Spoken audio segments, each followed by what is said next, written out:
And welcome to the season 2 finale of Traitorous. I'm very excited and nervous. Let me get another drink before we get into our intro spiel here.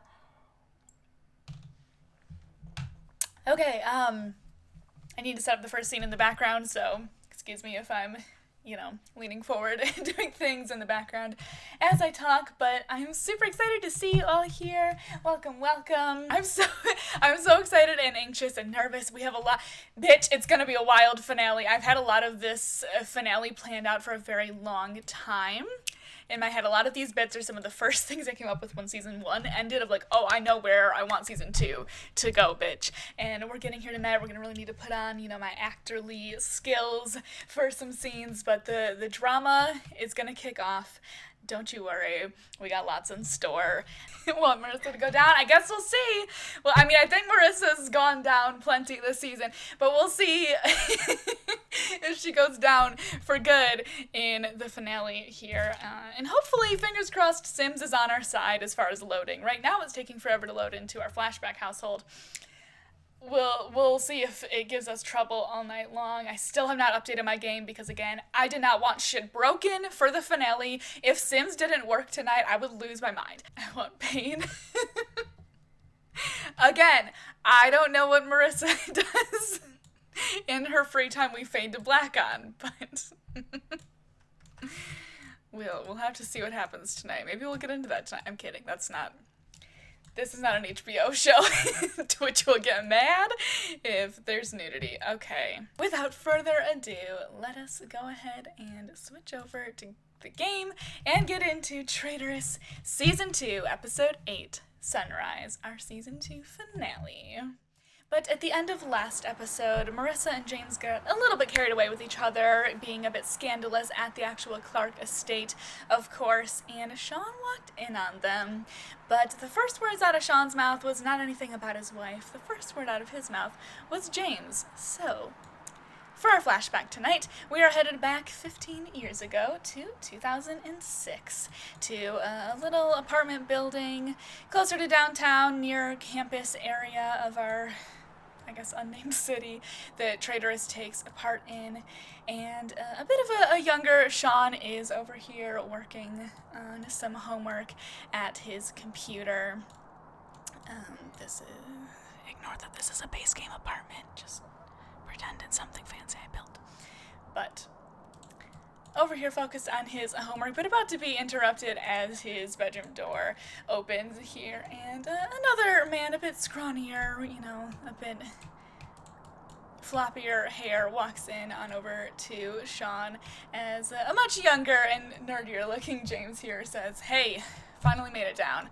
Shawn smiling and closing down the document that he has open on his computer here, seeing James enter, going, "Hey, yeah, all good. The train line can be brutal on the weekends." James just going, "Yeah, you can say that again," which begs the question, what was so important that you begged me to take the train down to campus on a weekend? Shawn looking really excited as he gets up and gestures for James to go ahead and take a seat over here. James just kind of cautiously sitting down on Shawn's bed here. I'm just laughing at my better Sims mod giving Shawn the awkward trait the second that he starts talking here. James going ahead and taking an apprehensive seat on the side of the bed as Shawn kind of rubs his hands excitedly and stands in front of him, saying, well, you said it couldn't be done, so I needed to tell you wrong and to suck it right away. James just sort of raising an eyebrow at Shawn here. I guess we'll sit down to continue the conversation as Shawn just kind of puts a smug look on his face and says, we're dating. James, yet again, just sort of staring at the other man going, what? As Shawn says, Miss Blondie and I were dating. James's face kind of falling and just simply staring at Shawn for a minute before saying, no, you're fucking with me. Shawn replying, nope, she finally said yes to a date, and it was last night, and it was amazing, and she smells like cherry blossoms and fresh paper, and she asked me to officially be her boyfriend at the end. James, sort of incredulously chuckling there, going, no shit. Shawn replying, so, yes, I did need to call you down here on a weekend to brag all about it and tell you I was right and you were wrong, for once. James just saying, oh, excuse me for doubting your seduction skills since you've been pining over her for 4 years straight without a single glance in your direction. Shawn stopping James there and saying, that's not true. She made eye contact with me when she cut me in line at lunch that one time 2 years ago, remember? James sort of giving a pitying stare at Shawn and replying, no, but it's sad that you do. Shawn just sort of brushing him off with, whatever. We'll be making plenty of eye contact now that she's my girlfriend, so it was all worth it. James just sort of chuckling and saying, all right, let me see a picture of this hottie you've finally worn down, I guess. Shawn looking a little bit eager there, saying, really? I mean, you never cared about seeing her picture before, as James says, that's because I never thought that she would be more than just a fantasy for you. As Shawn excitedly pulls out his phone and flips over to his phone. Some photos here. I think we can share photos. There we go. That works. I mean, shitty little photos since it, old 2006, flip phone. But Shawn kind of scrolling through them here instead of on the smartphone we see. But Shawn saying, yeah, okay, so here we are on our date last night, and then, here's when she ordered, and then here's when she got mad at me for taking pictures. She's so cute. James just sort of staring at them critically, going, yeah, she looks adorable, and, she's having a blast. Is that Marissa Clark? Shawn going, yeah, wait, do you know her? James replying, everyone knows the Clarks. Especially you business kids. Of course I know who she is. Do you not? As Shawn just goes, I never cared about the gossip and drama around business. I just like the numbers and facts. As James just stares incredulously at him again, going, the Clarks are oh, hello? No. As James says, the Clarks are a huge deal, bro. This isn't the Little Leagues. There's plenty of whispers around the station of what secrets that family might be keeping, especially that little firecracker. She's ruthless, as Shawn sort of stares off dreamily, going, yeah. When do you think I should introduce her to Mom and Dad? As James says, I'm sorry, you've been on one date with her and you already want to introduce her to our parents? Shawn going, well, I've known she's the one for a while, and she said she's okay with taking things pretty fast. James sort of muttering under his breath, yeah, I bet she is. Shawn just going, what does that mean? James brushing him off with nothing. As Shawn gets a little bit of a smug look on his face, replying, oh, jealous? James laughing out loud at that with, hardly. I could have any woman I wanted if I cared. I simply do not. As Shawn goes, oh, now whose head is in the clouds? As James says, that's, it's not. Women like the aloof intellectual. It's not my fault I got all of the seductive genes. As Shawn just sort of pouts, saying, that's not fair, I'm adopted. James going, exactly. Shawn just sort of immaturely mocking him with, exactly. As James just kind of rubs his hands together, ignoring his brother at this point, saying, no, I like this, I think this could be good, actually. Shawn eagerly replying, yeah, you like her? James brushing off that comment with, that's irrelevant. The Clarks are untouchable, but you've already gotten past the first wall. Hell, if this goes far enough that she actually marries you for some unfathomable reason, you would be all the way in the center. With one of the key players, no less. Shawn, starting to seem a little more nervous now, going, what are you saying? As James says, keep dating her, and I guess doing whatever it is that's working, and you're simply gonna keep tabs on her for me. Shawn replying, what? James continuing, do you know what kind of a hard-on the guys at the station have for any snippet of information about these bigwig families? And I can't say I'm not plenty curious about what really happens behind closed doors over there. Shawn's looking more nervous and downtrodden now, just going, James, as James continues, just keep an eye on things and let me know if you find anything interesting. As Shawn says, I'm not gonna spy on my girlfriend. As James goes, then don't think of it as spying, think of it as getting to know her better. Shawn just looking really upset now, repeating, James, as James just goes, what? You already take 1,000,000 pictures of her anyways, like a creep. Is this really that much further? Shawn going, I know I've been a little intense with my crush, but that's never breached her privacy and definitely has never included snitching about what I know. James just saying, then what a great time to grow a backbone and start doing something useful. As Shawn just goes, James, I can't lie. You know I can't lie. That's always been your thing. As James goes, that is a valid point. But I believe in you, champ. If she's already agreed to go on a date with you, she's already overlooking plenty, so I'm sure you could slide past her radar. Shawn just sort of shuffling his feet across the floor now, shaking his head, saying, I hate this, no.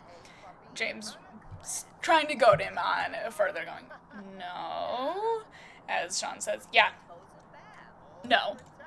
Seeming a little bit shaky as he puts his foot down, James recognizing that his resolve isn't that strong and going, all right, I mean, I guess I could just do it myself then. Shawn looking back over at James again, saying, what do you mean? As James goes, I mean, this is too good of an idea to let go to waste, so I could always be the one to swoop in and weasel my way to the center if you won't. Shawn's just looking absolutely crestfallen at this point, saying, you wouldn't. James going, all in the name of the law, brother. As Shawn just says, she's my dream girl, you can't take her away from me. As James goes, hey, I don't want to, but I also don't want this opportunity for the case of a lifetime to slip through my fingers. Now, are you in, or should I head across town to the girls' dorms and figure out which one belongs to Miss Clark?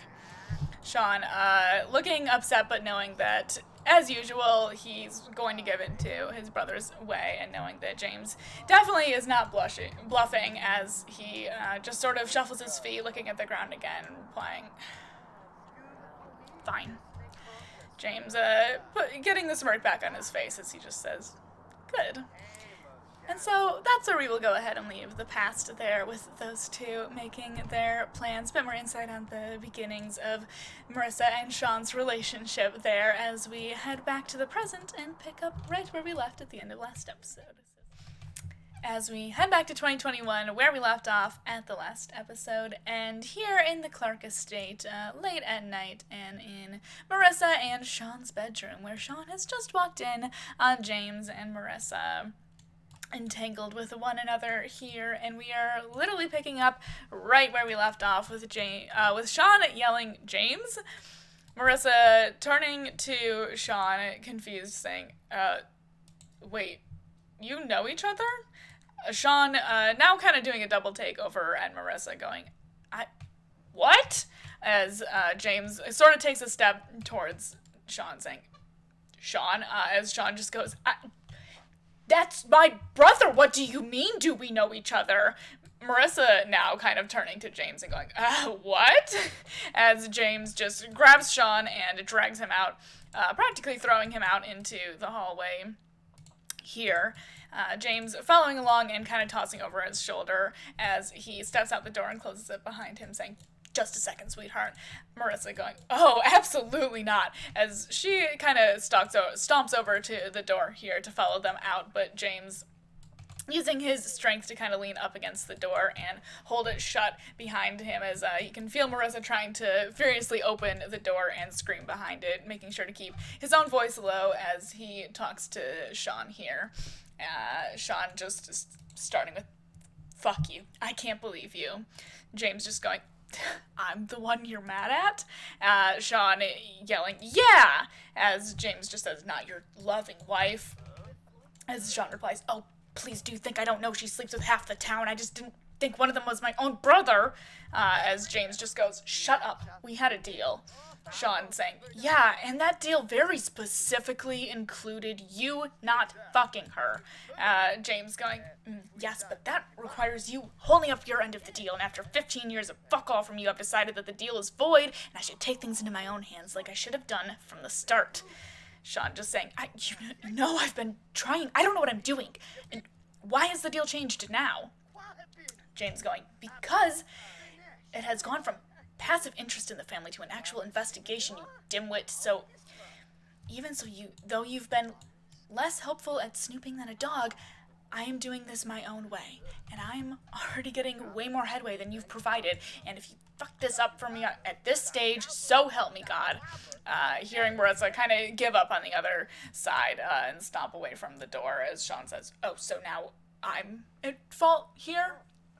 James saying, yes, and if you say a damn thing about investigating her, I'll do a lot worse than take your wife. Shawn sort of rearing back and looking at his brother, replying, what does that mean? As James doesn't really reply, just opening the door and heading back inside to Marissa, who is furious and just sitting and tapping her foot with her arms crossed on the little ottoman here. As James enters the bedroom with Shawn sort of trailing behind him as well here, as James puts on a cool smile again, saying, Marissa, as she stands up abruptly, going, you out now, as James just goes, glaring at Shawn and grabbing his clothes off the floor before stomping out and slamming the door behind him. Shawn just sort of shaking his head, saying, unbelievable, as Marissa just goes, oh, I didn't know he was your brother, relax. As Shawn says, so you wouldn't have slept with him if you remembered he was my brother? Marissa sort of staring and standing and seeming to actually think on it for a minute, but long enough where Shawn just says, oh my God. Actually, one argument. We'll get them into an argument. Marissa quickly rushing past it, trying to get a foothold in this argument again, saying, oh, remembered? What? Remembered? It's not my fault you haven't introduced me to your family. Shawn just going bug-eyed at Marissa again, saying, he was my best man at our wedding. Marissa seeming a bit taken aback by that and a little sheepish herself, but trying to not let it read on her face too much as she goes, oh, he was? Shawn just putting his head in his hands, saying, Jesus Christ, Marissa, as she just replies, how was I supposed to know he was your brother? You look nothing alike. Shawn going, I'm adopted. Marissa, yet again, kind of confused, saying, wait, you are? As Shawn replies, yes, that's why I was so passionate about the idea of adopting when you brought it up. That's why I was so elated when you decided to adopt Madison. Are you kidding me? Do you not remember any of this? Marissa looking like she's sort of trying to rack her brain and think back again, going, Shawn taking a step back to say, I mean, I know we're fucking hell. Shawn, or Marissa trying to take a step forward now, going, well, Shawn, sweetie. Shawn stepping back and actually holding his own in this conversation, though, saying, no, don't. I overlooked so much because I love you, and I know you don't love me even half as much as I love you, but God, I at least thought that there was enough love reciprocated to be happy, but Guess there's a lot I don't know, huh? Marissa just trying to figure out a way to fix this, saying, well, Shawn putting a hand up to stop her, though, and replying, save it. As Shawn also just grabs his coat, or I guess not coat, it's summer, grabs a couple of his belongings and stomps out the door, slamming the door behind him as well.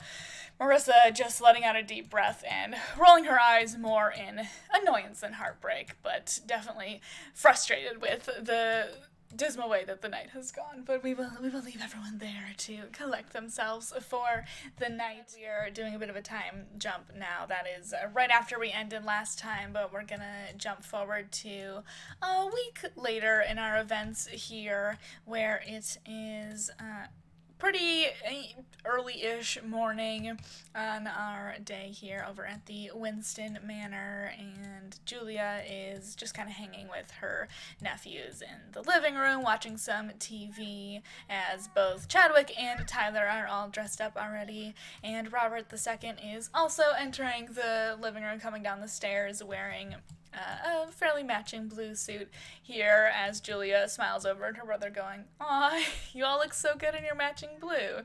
Robert saying, "Thank you.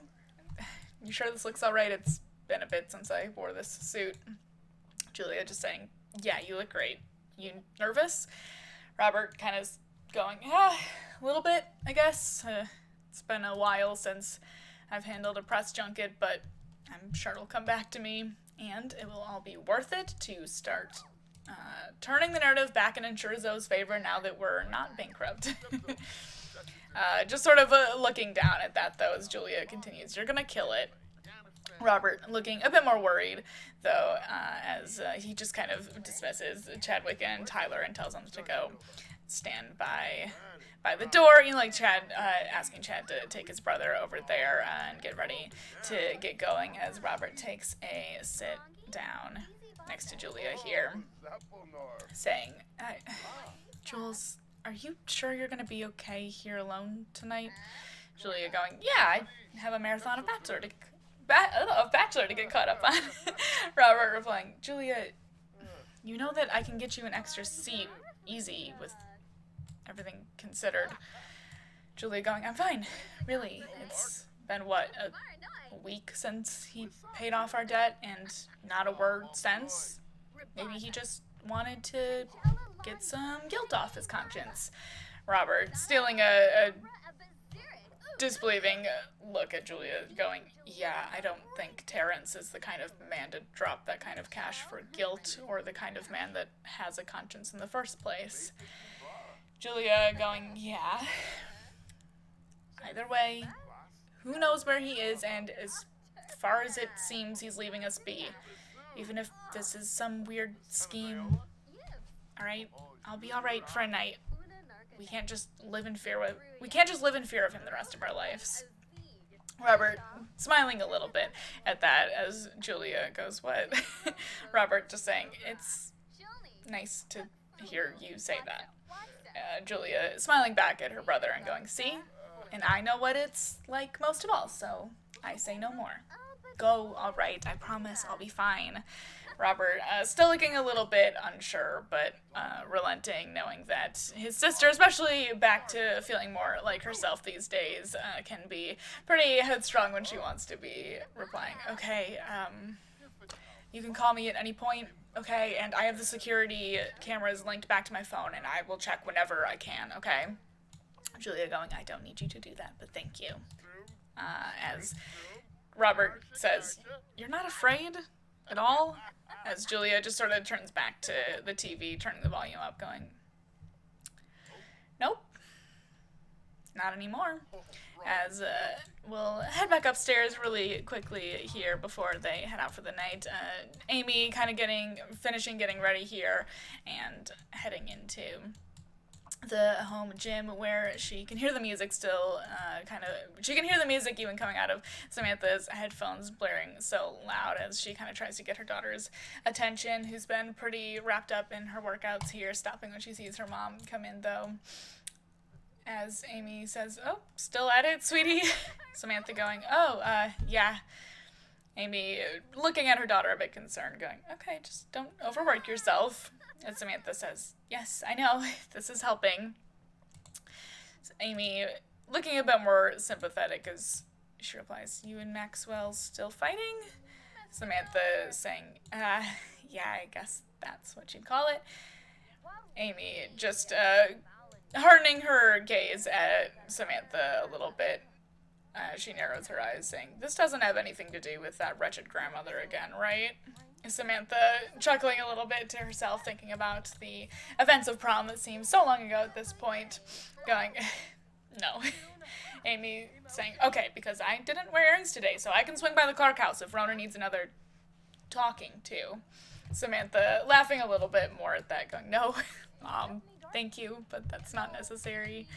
As Amy chuckles back at her daughter, being happy, being able to make her smile at least a little bit, since she's seemed so lost these days, and saying, all right, I'm here if you need anything, right? Samantha saying, yes, I know, thank you, Mom, I just don't think anyone can really help me with this. Amy going, okay, I won't bother you any longer. Your dad and I are leaving for the press junket soon, though, so you have about 15 minutes to decide whether or not you still want us to drop you off at that wedding on the way. As Samantha just goes, okay. Moving to put her headphones back on. Amy turning to leave, but turning back around before she knows Samantha has fully turned her music on, going, this is gonna sound corny, but love can overcome a lot of things, and I know for sure that you and Max love each other. Samantha just sort of staring at her mom for a minute, both of them holding each other's gaze for a moment before Samantha sighs, fully pulling her headphones off again and saying, all right, give me 10 minutes and I'll be downstairs. Amy smiling as Samantha heads out to her bedroom to very quickly get ready for a wedding. As Amy heads downstairs to join her husband and sons, waiting for her daughter, of course, to head to this press junket, but everyone almost ready to head on out for the day. Amy taking the long way around, I suppose. But that is where we will leave the Winston Manor for tonight. We're at the wedding venue, much more full and put together, of course, than we have seen it before, because it is the day. It is the day of Amanda and Christopher's wedding, and it is pretty early in the morning. The wedding is not until later afternoon, but Amanda is still just kind of in her casual clothes, not quite gotten ready yet over here, just taking a stop by the wedding venue to check on things as Marissa comes over to her. Excuse me, this scene isn't going to be that long, actually. Sorry about the long break for a shorter one. But Marissa just sort of somberly coming over, or more just kind of stoic and not really pretty emotionless over here as she walks over to Amanda saying, oh, that's Gabriel's coming down the stairs to go to sleep, to go to work. But Marissa saying, security should be good to go. They're debriefed. I'll send everyone to their stations a half hour before people are supposed to arrive. Amanda going, beautiful, thank you. Marissa just saying, Madison will be here in a minute to get ready. She's washing off a scraped knee because she fell on her way over. As Amanda says, oh, ew, hope she's all right. Marissa just sighing, going, are you all right? As she notices Amanda's face kind of twist up a little bit as she kind of winces. Amanda's saying, yeah, I'm okay. The baby's just as excited as I am. It's just as excited as I am for this wedding today. Marissa going, oh, I see. Amanda replying, any tips? Marissa just narrowing her gaze even further, and Amanda saying, I was never pregnant. Amanda's eyes widening with, oh, right, you can't have kids. Oh my God, I'm sorry. Marissa just waving her off again with, well, that's all I wanted to tell you. So, already kind of stepping away as Amanda says, right, yes, thank you for everything. Go relax with your hubby, I guess. Marissa stopping her departure to turn back around and say, Shawn declined attending tonight. Amanda's face twisting up in sadness this time with, oh, is everything okay? Marissa just staring at her for a long minute before sighing once more and going, I'll be here at the wedding site if you need me. Amanda just sort of looking confused off after Marissa as Marissa saunters back over to, towards like the workstation. And another group of people kind of sauntering over, rolling up to the wedding site here. Let me get all of them on over. A couple faces that we know, a couple we haven't seen in quite a while, though, as the crew of Hunter and Cypress, along with Antonio and Aaliyah, are coming on over here. Amanda looking over at them and immediately just kind of putting anything with Marissa out of her mind as she looks over to Aaliyah and Antonio. Here, I'll have them come up forward saying, "Oh, you guys look so cute in your matching suits. I didn't know you could cook in something so fancy or so impressive," as they both just sort of give each other a look before Aaliyah replies, "Sweetie, all of the catering is done and taken care of." Antonio going, "We are simply here to party now." As Amanda goes, "Oh, right, of course. Well, the partying won't be for a bit, but you can go ahead and take a seat up front. I made sure that the family in the wedding," kind of gesturing to Cypress in the back, "are right up front. You haven't seen my parents yet, have you?" Aaliyah just saying, "No, sorry, hun," as Cypress goes ahead and walks over to Amanda, letting her parents go ahead and go get situated over in the wedding area. I'll just have them walk over here for now, giving a little goodbye and good luck to Amanda there as Cypress walks over to Amanda saying, "Okay, come on, let's get you waddled up to the house to get ready." As Amanda just sort of groans going, "Ugh, it's such a far walk." Cypress replying, "I mean, I'm not carrying you."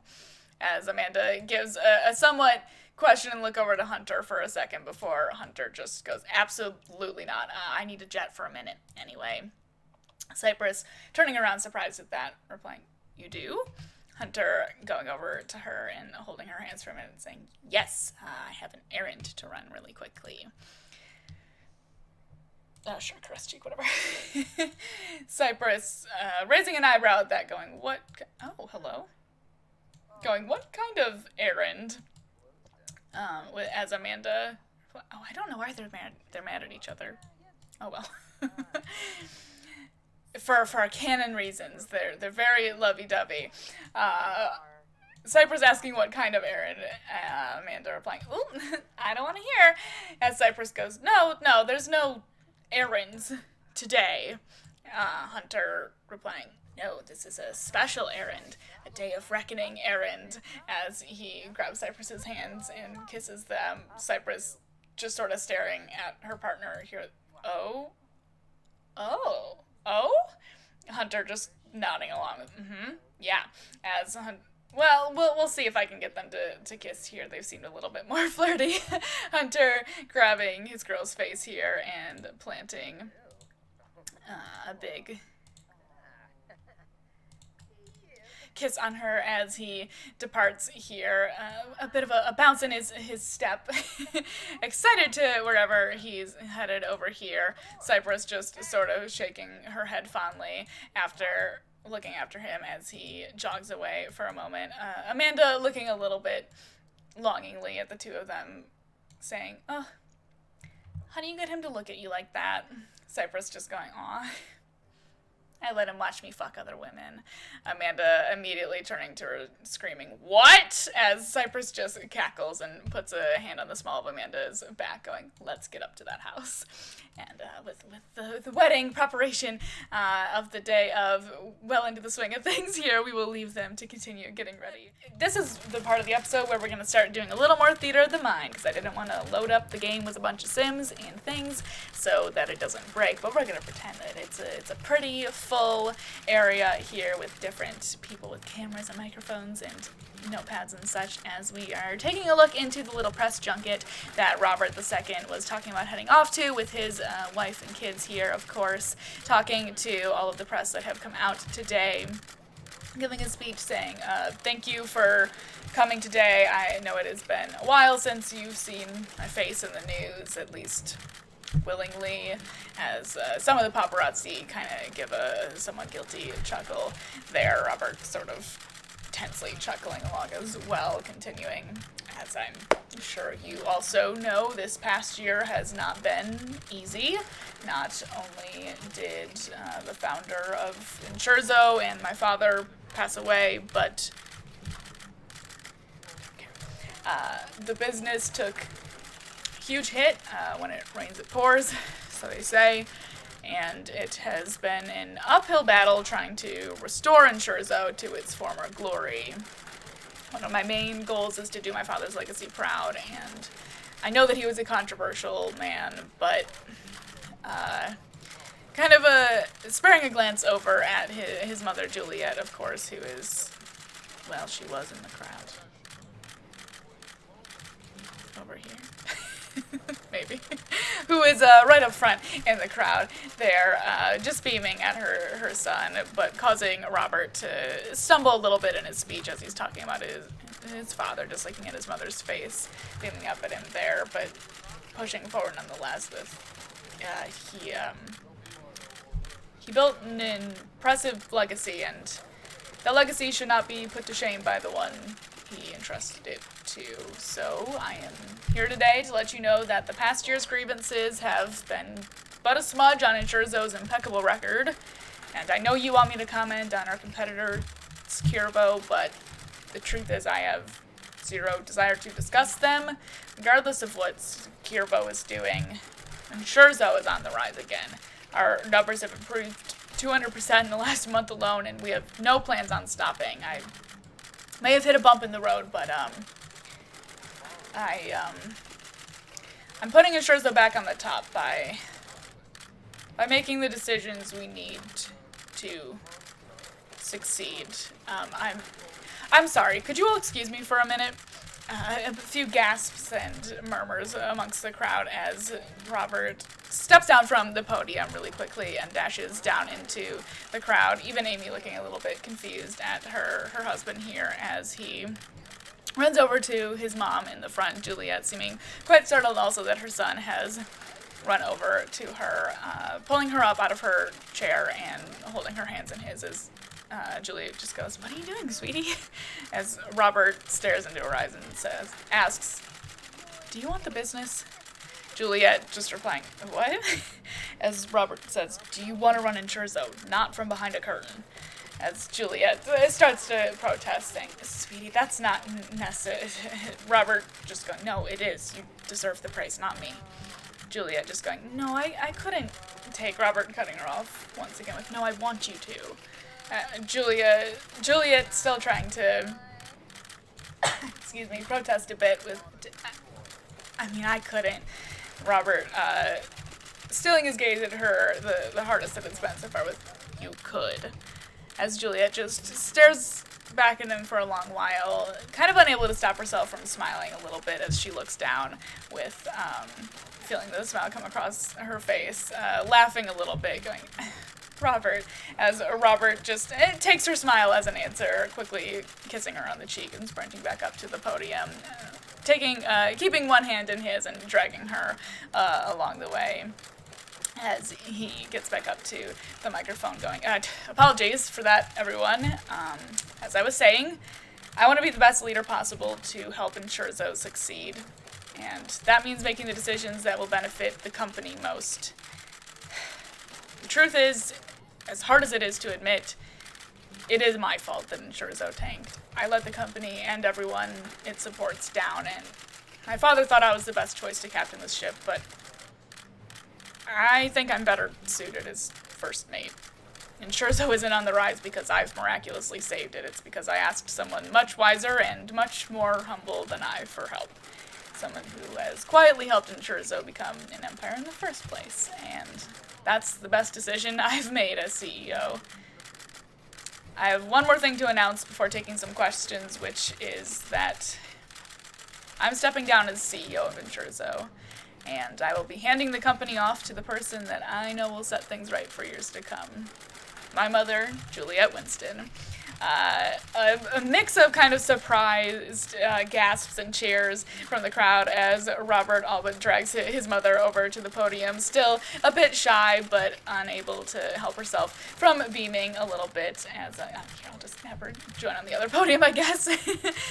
Still a little bit sheepish that her with all of the eyes turned towards her, but a decent amount of excitement seeming to make its way through the crowd here as Juliet just sort of whispers over to her. Where the hell is she?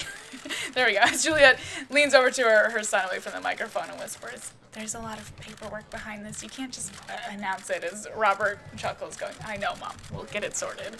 As he smiles over to Amy, who is beaming up at her husband as well in the crowd really quick. Robert turning back to the reporters with, "All right, I'm sure you all have a lot of questions for me and the new leader of 𝕰𝕰𝕒𝕒𝕒. You in the back, just starting to take some questions as Amy notices that someone else has sort of entered the premises here over to the side, locking eyes with her as Amy quietly just sort of takes her leave here really quickly, leaving, Chadwick and Tyler will be fine in the front row with their father right there, and slipping away from the crowd to pull Hunter off into another hallway here really quick. I guess we can just pull it off into this corner over here really quickly as Hunter follows her, kind of giving her the look up and down, like once over of her outfit here. Oh, let's fix needs really quick, sorry.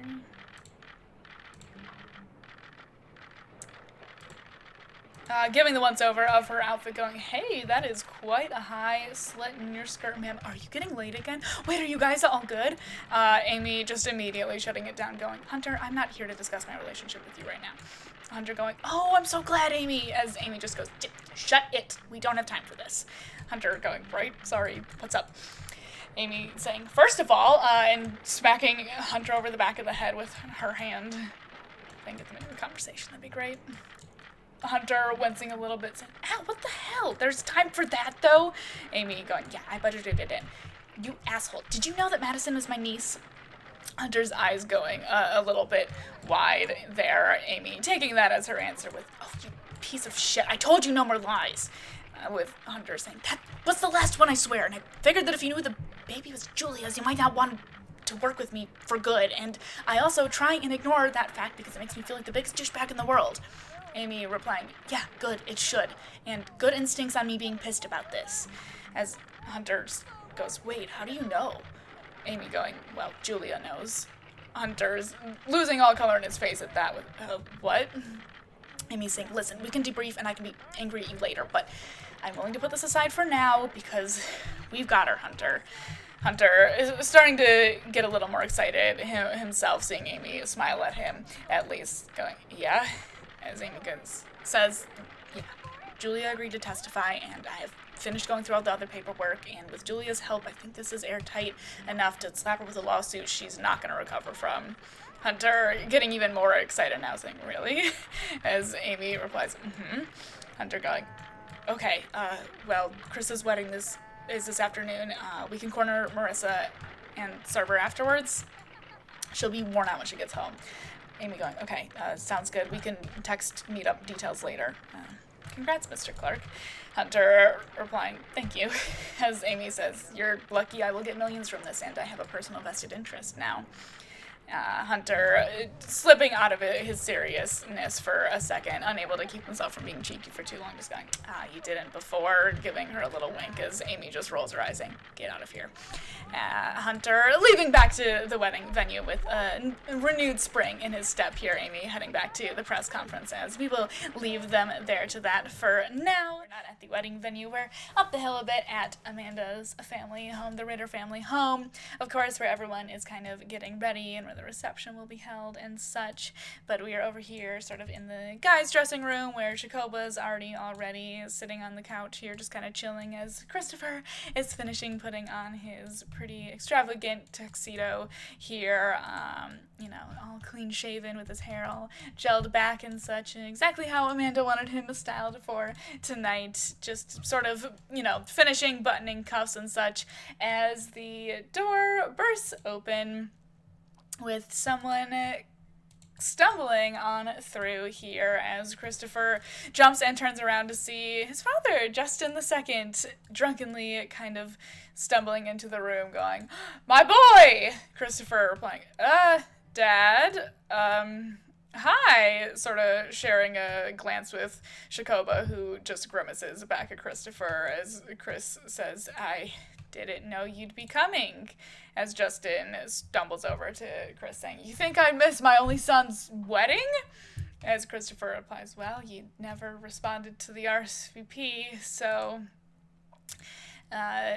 Justin sort of pulling Christopher into a too tight hug and kind of hanging all over his son here. Christopher pulling back going, "Are you drunk?" As Justin just ignores him carrying on. "I'm very proud of you."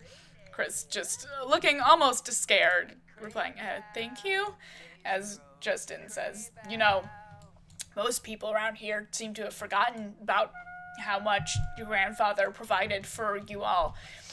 Not you, though," just hitting his son on the chest, also a little bit too hard as he continues. "You're the only one still giving a shit about his legacy and doing him proud. That makes you a real man." Chris, even more unsure this time, as he again replies, "Thank you?" Justin just continuing, "Your grandfather did choose quite a strong personality to pair you with, but you two seem good together. I mean, I married your mother for love, and look what a shit show that turned into." 𝕉𝕠𝕐𝕐 standing up now, noticing just how uncomfortable Chris is with his father hanging all over him. 𝕉𝕠𝕐𝕐 walking over and clapping a hand on Justin II's shoulder here, saying, "All right, Mr. Clark, why don't we go get you a drink?" As Justin turns to him, saying, "Now that's another true man right there. Guess my daughter's doing something right. Show me to the open bar, son."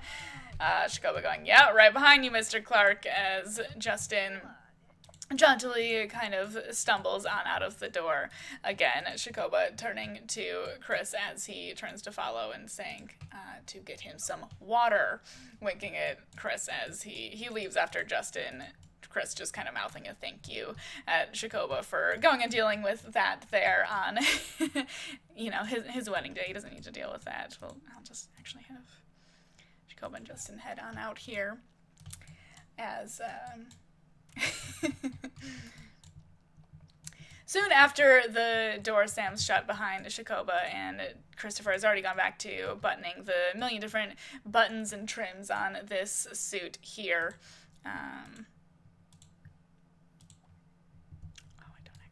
didn't get her in position. Hopefully this door opening yet again as a very dolled up Rosalie leans in, a little bit surprised to see Chris, who also seems shocked when he turns around. Rosalie peeking her head in and going, "Oh, sorry, I was looking for the girls' room to check on bouquets. God, this house is a labyrinth." Christopher going, "Yeah, tell me about it." Rosie stepping inside for just a minute, a little bit taken aback at Christopher's appearance, all cleaned up in the suit here, saying, "Wow, you look..." Christopher just kind of rolling his eyes, saying, "Don't even start, Miss Winston." As Rosalie goes, "What? I wasn't going to say anything." Chris just kind of judgingly looking down at the extravagant suit Amanda has dressed him in here, going, "Sure."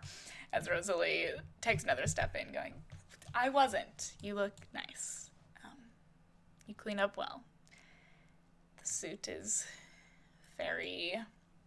Both of them at the same time just saying, "Amanda," and laughing as they are both in the same line of thought there. Chris just kind of going back to continuing trying to button the million buttons down the lapel here, having a hard time getting the last couple finished there as Rosalie tries not to laugh at him stumbling through it a little bit as she takes another step forward going, Do you need a hand with that?" As Chris just goes, no, I think I can get it if I... Failing a couple more times before Rosalie can't take the fumbling anymore and reaching forward to fix the last couple buttons on his lapel and just... Oh, she even reached up. Look at you, Sims. Finishing the complicated buttons there, definitely fixing it much easier than Chris did, as he just kind of stares at her. Rosalie not removing her hand from his lapel after finishing the button, just kind of smoothing it down, hearing Chris' breath catch in his throat, but still just sort of staring at her hand resting on his chest now, as they wait a moment before Chris says, I mean, I should probably get out there. The ceremony's starting soon. Rosalie nodding, but yet still not moving her hand. Chris just sort of looking her over, trying to read her face that's still a bit blank. You know what? I'm just going to leave them out of conversation for this. Just staring at Rosalie's eyes, still affixed to her hand on his chest there, his gaze just kind of going down to the little tattoo that she has on her collarbone that just says happiness, before waiting another moment and clearing his throat, just saying, Rosalie, as he reaches up to take her hand off of his lapel, but she just grabs it back in a death grip, him squeezing his eyes closed and repeating softer this time, Rosie, as Rosalie goes, God, I didn't know how much I would want to keep you from going out there. Chris just sighing at that, saying, Rosalie, what am I supposed to do with that? As she goes, nothing, everything. I don't know why I said that. Clearing her own throat and kind of shaking herself this time, saying, oh my God, I'm so sorry. Geez, look who's not respecting boundaries now. Both of them just sort of staring at each other intensely for a moment. A real pregnant pause in the air, as Rosalie still has not really let go of Christopher's hand, as she starts to say, Chris, cut off, both of them quickly jumping apart from each other as the door barges open yet again, but this time a quite jaunty Hunter bursting through the door, hopefully.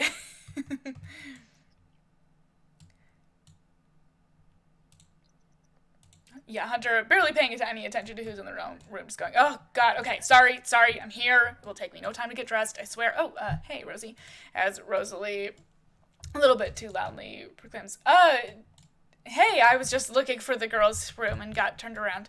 Hunter's just absolutely oblivious, going, God, I feel that this house is a nightmare. Girls is down the hall to the left. Rosalie saying, thanks, as she spares one more glance at Christopher, almost wanting to stay and say something else, but knowing maybe it's smarter if she does just continue leaving, heading on out into the hallway here, as Christopher finishes up getting ready, and Hunter throws on his suit as quickly as possible. Here, Rosalie walking down the hallway and starting to head towards the girls' room, but hearing that there's plenty of commotion outside the door, as all of the bridesmaids are already exiting the room anyways, and feeling really overwhelmed, just kind of taking a second to step aside herself anyways, and unable to stop herself from leaning against the wall and just breaking down in tears for a bit here. I'm not going to get her to actually cry, I don't think. But unable to stop herself from taking a little cry there, as Charlie and Mohini and Cypress are all headed down the hall here, just kind of idly chatting, all dolled up in their bridesmaid dresses here. But Cypress, hearing the sobs from just inside the hallway there, even if Rosalie's trying to be quiet, telling the other two to go ahead and that she'll be down in just a minute. Notice it, recognizing the glimpse of blue glitter around the corner, knowing what her sister's dress looked like for the wedding. Of course, Charlie and Mohini just continuing on outside, on down to the wedding venue area, or just going to the driveway to meet up and wait for the rest of the wedding party who needs to be heading on down to the venue soon here. Cypress leaning in, saying, hey, oh my God, are you all right? As Rosalie just kind of chokes out a laugh, going, no. God, why did I think working this wedding was a good idea? As Cypress just goes, what do you mean? What's going on? As Rosie just tries to say through her tears, feeling infinitely guilty at this point that she hasn't even let her sister in on everything, but saying,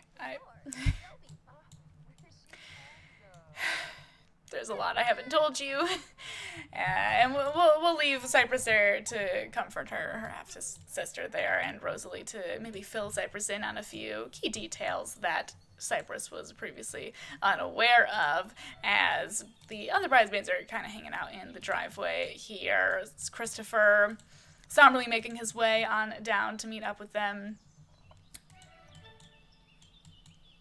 running into him as Mohini just asks, where's Shakoba? Christopher saying, he went to sober up our dad, kind of motioning to Charlie as Charlie rolls her eyes, saying, what, he showed up drunk? Christopher just kind of nodding as Charlie mutters, that piece of shit. Mohini rolling her eyes as well, saying, I will go collect our boyfriend, I guess. Going ahead and giving Charlie a little kiss on the cheek as she heads off to find Shakoba and presumably Justin the second. Can I? You know what? Blow a kiss. That'll be quicker. Chris just starting to sort of pace along the driveway here as, well, we'll have Mohini exit stage left. Charlie looking over at her brother, just worrying on his bottom lip and pacing across the driveway here, asking, are you okay? Chris just shrugging back at his sister. Charlie giving him a minute before asking, are you ready to go out there? Christopher also started barking out a laugh, saying, as ready as I'll ever be, as Charlie stops her brother from pacing for a minute and saying, Chris. Chris just definitely off in his own head, barely replying with him. But Charlie forcing him to, Chris, look at me. Waiting until he does finally reach his sister's gaze before asking, why are you marrying Amanda? Chris just looking away again as she reiterates, why are you marrying Amanda? Is it because you love her? Chris just trying to kind of pull out of the grasp that Charlie has on his arms, going, Charlie, as she insists, answer me. Chris saying, you know the answer. Charlie going, yeah, what's the answer? As Chris looks around, just making sure that they are alone for the moment, going, no, it's no, you know it's no, but Charlie just saying, but what? Christopher replying, you know how everyone out there is, and what would, hello? No. What are we doing? You know how everyone out there is, and what would they say if I broke off an engagement my late grandfather set up with a girl that's carrying my child, no less?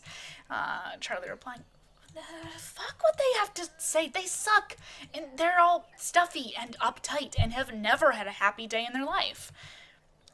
Chris just kind of looking down at the ground again with, I don't want to make things more difficult for everyone else in this family. Charlie just squinting at him with, Chris, everyone except our grandmother and Marissa have already lost the respect of those people. People like me and Hunter and Mom, and we all seem happier even if the old money down there look down on us, yeah? Chris just saying, I mean, I've built my life here. It's all I know. These people pay my bills. Charlie yet again shrugging with, so? As he levels her gaze again with, they're my patients. As Charlie just brushes that off too with, you never wanted to be a doctor anyway. Dad wanted you to, and oh God, our father. Our father. Chris also saying, yeah, our father, he's here and he wants me to get married. They're trying to do massages. That's what the Sims are doing. Hello? No, we're not doing that right now. Please come back here. Apologies. I'm just going to continue through the convo, though. Yeah, Chris saying, yeah, our father, he's here and he wants me to get married. He'd be devastated if I didn't carry out his late father's wishes. Charlie also saying, who cares? He's an asshole and he abandoned us for the last year. Chris trying to cut her off with a, Charlie just continuing, the only people in this family that care about this wedding are now either dead or a deadbeat. The only people you would disappoint by calling this off shouldn't matter to you anyways. And Chris just is starting to get a little bit heated and panicked as well as he listens to his sister saying, no, I know that. I know, and you're right, their opinions shouldn't matter. As Charlie looks a little bit more sad at her brother this time, saying, you were so close to saying fuck it and following your heart. As the panic starts to eat up Chris even more, going, I know, I should have. Charlie just raising her voice a little bit with, why didn't you? Chris replying, I don't. I'm not as strong as you and Mom. I can't just turn my back on these uppity assholes like you have. I want to, but I'm too much of a coward to do it. You just...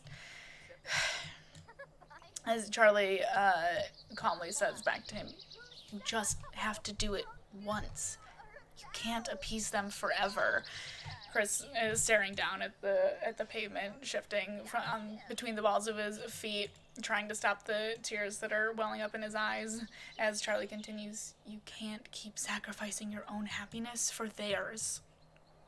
Chris, almost too quiet to hear, replying, I know. As Charlie grabs his arms yet again, saying, this is supposed to be the happiest day of your life, yeah? Chris just curtly nodding as he still can't really bear to meet Charlie's eyes again. Charlie continuing, though, you're stronger than you think, and everything's gonna be okay. Chris still just kind of looking down at the floor and not really believing her. Damn it, you two, we're almost done. Not really believing her as Charlie wraps her big bro up in a big hug and squeezing him really tight, him returning the hug even tighter as she just sort of whispers in his ear, follow your heart. As he pulls back and looks intensely at Charlie, her finishing up finally with, go make this the happiest day of your life. As she gives him one last look and squeeze on the shoulders before continuing down the drive to follow her girlfriend. Chris feeling glued to the spot, but eventually following after her as well. Head a bit reeling, but definitely cogs turning. And so with that, we will leave the wedding area there for now. But we are back at the Winston Manor as Julia has just kind of been left alone to have a day to herself here, as Julia is doing just as she said, kind of just hanging out, watching her Bachelor marathon, having a pretty good afternoon, decent afternoon, left alone to her own devices here, not lying to Robert, feeling genuinely pretty at ease and happy to just sort of be left alone with her thoughts for the day. But as it is getting later into the afternoon, it's the butler, as it is getting later into the afternoon and the weather's just kind of, it's getting a bit windy on this side of town, things are picking up, it's getting a little bit more commotion outside, and Julia can't help but feel a little bit paranoid with all of the commotion happening, hearing a bit of a noise coming from near the front of the house, and deciding rather to be safe than sorry, somewhat questioningly taking the remote with her just in case she needs something she supposes, and not really seeing anything heavier, I guess, other than her father's urn, but that's maybe a bad decision. Just cautiously walking into the front hall with her remote in hand and peering out the window, just seeing that the tree out front, though, has gotten a little bit overgrown and is slamming against the window with its branches as the wind does pick up. Julia letting out a little bit of a relieved sigh as she turns around to head back into the living room, but does actually startle this time. Oh, can I get her to actually be scared? We have that emotion now. As she does startle, turning around to see that maybe she does have cause for concern, because a familiar face is standing in the doorway to the dining room here, just smirking at Julia and looking down at the remote that she has in her hands here, as Terrence takes a few lumbering steps toward Julia, saying, hello, my sweet, as Julia kind of rears up with the remote, looking a little more angry now than sad. Terrence almost chuckling at the remote in her hands here with, what is that supposed to do? As he walks right up to her and very easily kind of grabs it out of her hands and throws it to the side. Julia trying to steal her own posture, replying, "What are you doing here?" As Terrence says, "Oh, is that how you greet your husband after so long?" Julia saying, "You're not my husband." Terrence just going, "Oh, legally, I am." Julia boldly replying, "Well, we need to fix that then." As Terrence just also almost patronizingly chuckles at her defiance with, "I don't think so, Julia." Julia just kind of skirting around him as he does get closer here and turning around, trying to get some distance between the two of them in the foyer area here. Terrence darkly chuckling again with, "What, are you afraid of me?" Julia replying, "No, I'm only afraid around you." As Terrence squints at her saying, "What's the difference?" Julia just shaking her head with, "Never mind." Terrence is starting to kind of try and take steps further towards her again, but Julia trying to take a step back for everyone that he takes forward. We'll just pretend they're going to continue doing that so I don't have to keep turning them around. As Terrence just says, "Oh, what's the matter? I'm here to finish reclaiming what should have been given to me." As Julia says, "Didn't you already take enough?" Terrence saying, "Oh, your dear sweet father gave me quite a bit, but still not as much as I was hoping for. He still left the non-liquid assets to your idiot brother, but luckily, as I presumed, he ran that into the ground fast, and with the interest I've gained on what I ran with, I'm more than comfortable to take care of your pesky little debt problem as a present." Julia spinning back, "You don't do presents. Why did you pay the debt?" Terrence just kind of monologuing along casually as Julia continues to step away from him, but Julia's face shifting more and more confident as Terrence continues to speak.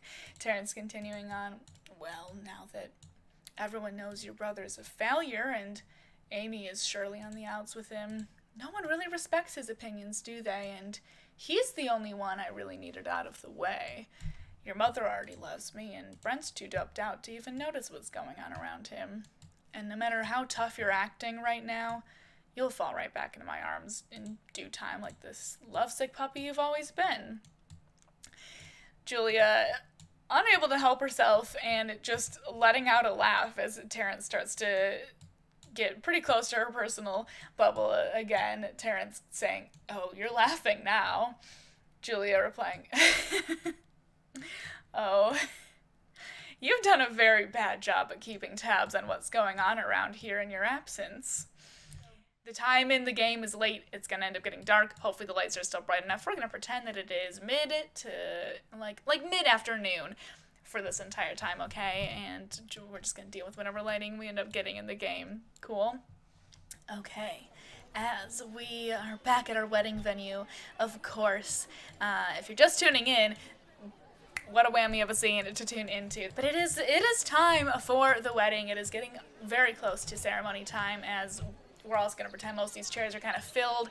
It's a huge, extravagant, dramatic affair, of course. And so most of the people that, are coming to the wedding are showing up here. Oh, yeah, look, Cassandra and Lorena rolling up as well. Brent and Jacob here just showing up, and Aaliyah and Antonio kind of heading over to say hello just as they are here. Oh, you know what? I'm going to make it summer again, too, so the plants are pretty. There we go, not all gloomy. Yeah, the ground looks better. Rosalie didn't put in all this work for nothing, Antonio and Aaliyah coming over and kind of hugging Brent here, saying hello. I'm not going to have them do it in Sims to save time. But everyone just kind of saying their hellos. It's been a little bit since they've seen each other. And Rosalie also kind of rolling up here to say hello to her dad, just getting her eyes still a little bit puffy and red, but trying to put on a happy, brave face as much as possible. Oh, she's coming in from up here. That works. Brent definitely noticing that she seems a bit down, though, quietly asking her, "You all right?" As Rosalie says, "Yeah, Fine, sorry, hi, Dad. Giving him a big hug here as Samantha is also just kind of wandering up to the venue, not necessarily joining the conversation over here, but sort of standing close and scanning the crowd, looking for Maxwell as everyone over here continues to talk, but within earshot of the conversation, Antonio kind of reaching over to shake hands with Jacob, who has shown up here with Brent, as he asks, who's this? I don't think that we've had the pleasure to meet. As, he shakes Jacob's hand and Brent goes, oh, right, Jacob, this is 𝕒𝕒𝕒𝕒, my ex-girlfriend, Rosalie's mom, and her husband, Antonio, and this is Jacob. He's who I've been staying with as I get sober. Jacob just kind of raising an eyebrow, but giving a curt nod to Brent there, acknowledging that, that's how we're gonna go. Like, as he told Brent, he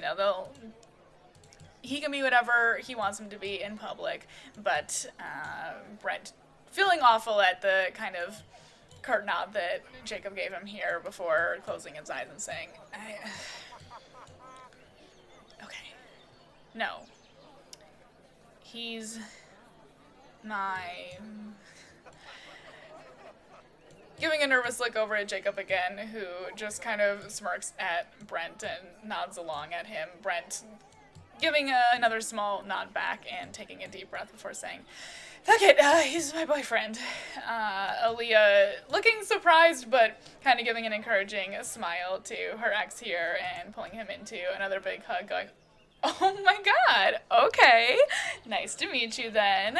Also shaking Jacob's hand over here and sort of giving an approving look over to Brent, who looks incredibly embarrassed but does look pretty relieved over here. Rosalie kind of reaching over to hug her father again as well, saying, I'm proud of you, Dad, as she's close to his ear here as he hugs his daughter very tight too, saying, thank you, that was kind of terrifying to say, but it feels good. Rosalie, almost somberly, saying, good, you guys seem really happy. Brent pulling back and looking at his daughter and thinking for a moment before saying, yeah, I am. Rosalie looking a bit somberly down and away from him as 𝕒𝕒𝕒𝕒 and Antonio make their exit, heading back to their seats up front. Rosalie joining them to come sit kind of in the front row here as well. Samantha just sort of standing stunned behind Brent, though, who has turned around to notice his niece there and raising his eyes widening a little bit. I'll just get Rosie to come sit as well.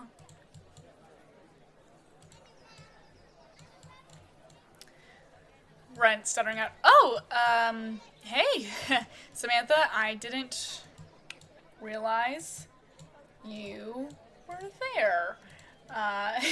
As Samantha just goes, I was looking for Max, but I don't know if he's here yet. Brent awkwardly asking, so did you hear? Samantha just sort of nodding along as Jacob goes, I'll go grab us a seat. Thinking on it for a brief second before deciding to lean in and press like a brief kiss to Brent's cheek here. Kiss hands, sure, we'll do that instead. Making Brent kind of blush again as Jacob goes to sit down. Oh, and let's fix this so they're not all holding umbrellas.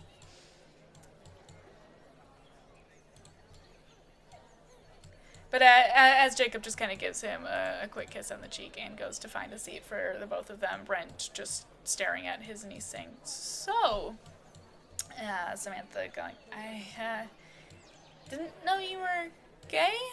As Brent chuckles, yeah, me neither, kid.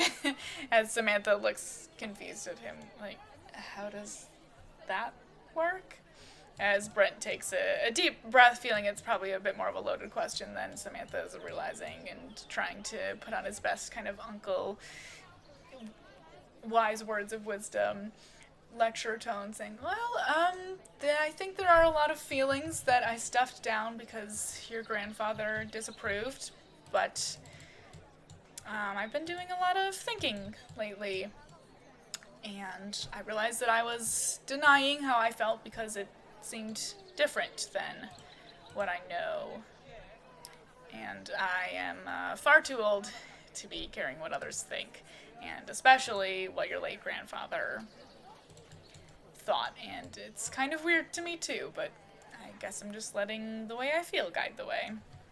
Samantha is starting to tear up herself, knowing that her uncle doesn't really know quite the weight behind those words, but them really touching Samantha's heart anyways. And as Samantha sees that Maxwell has walked in with Kassandra and Lorena over in the corner, Brent, noticing her gaze shift and her eyes starting to get a little bit glassy, asking, "Are you okay, kid? I'm still the same uncle, even if Samantha cutting off. Oh, yeah, sorry, this isn't, thank you. I need to go talk to Max, but thank you."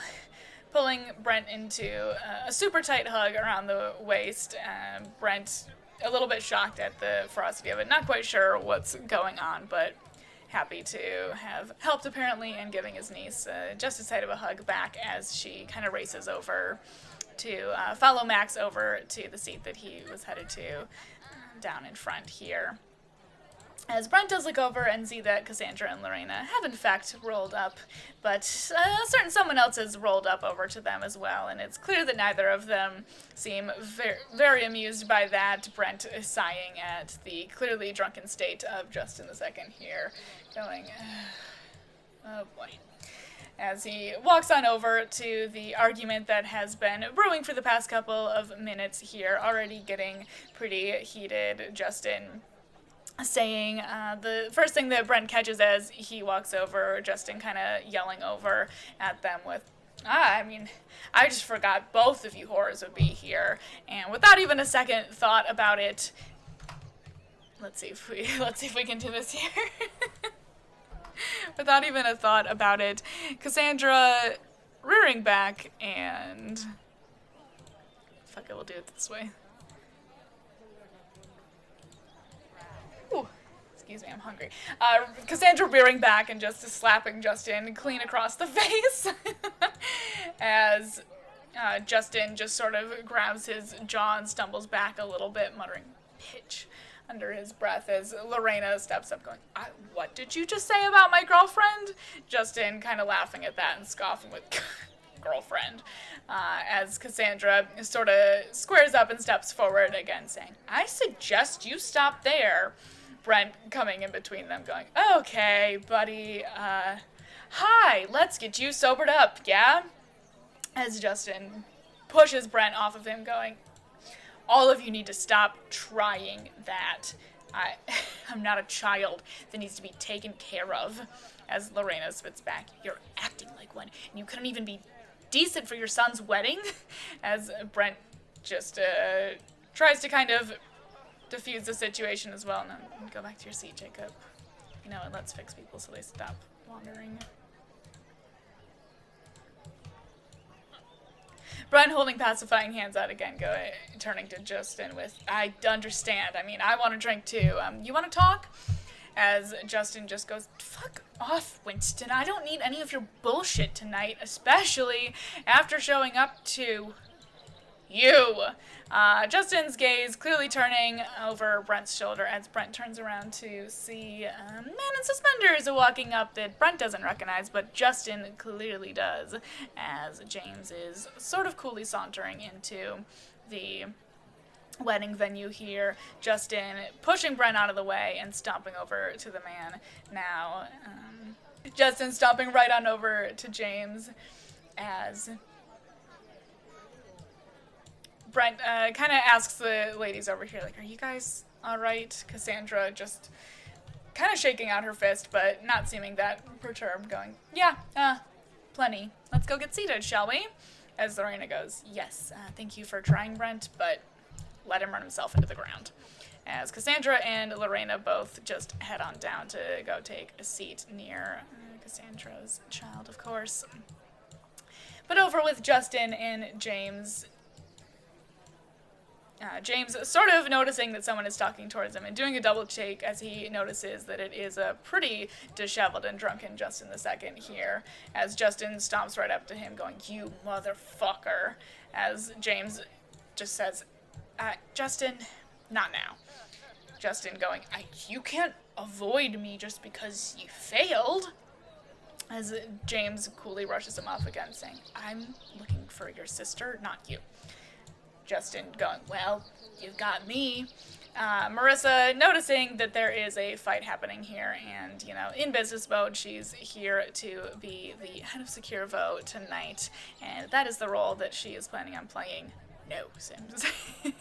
And also knowing that her brother can be a tough one to corral sometimes, going over and placing a vice grip on the back of her brother's neck, just saying, "Justin, go sit down.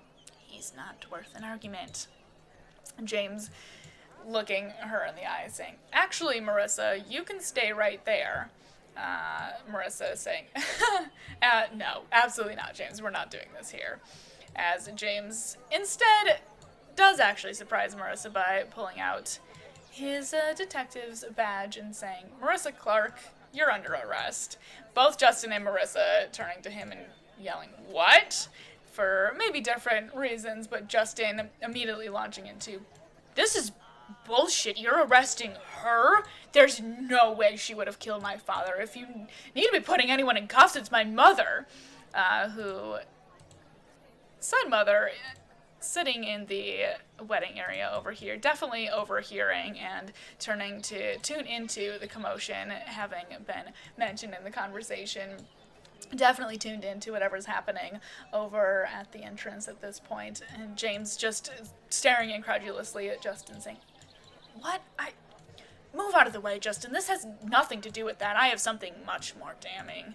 As Marissa does start to look a little bit scared and shaken, actually, as James tries to pull out his handcuffs and step towards her, but before he can move any further, in his drunken and irate state, before James can take another step towards his sister, Justin just muttering, "You son of a bitch," as Justin walks up and just clean decks James across the jaw as the both of them get into a bit of a brawl here.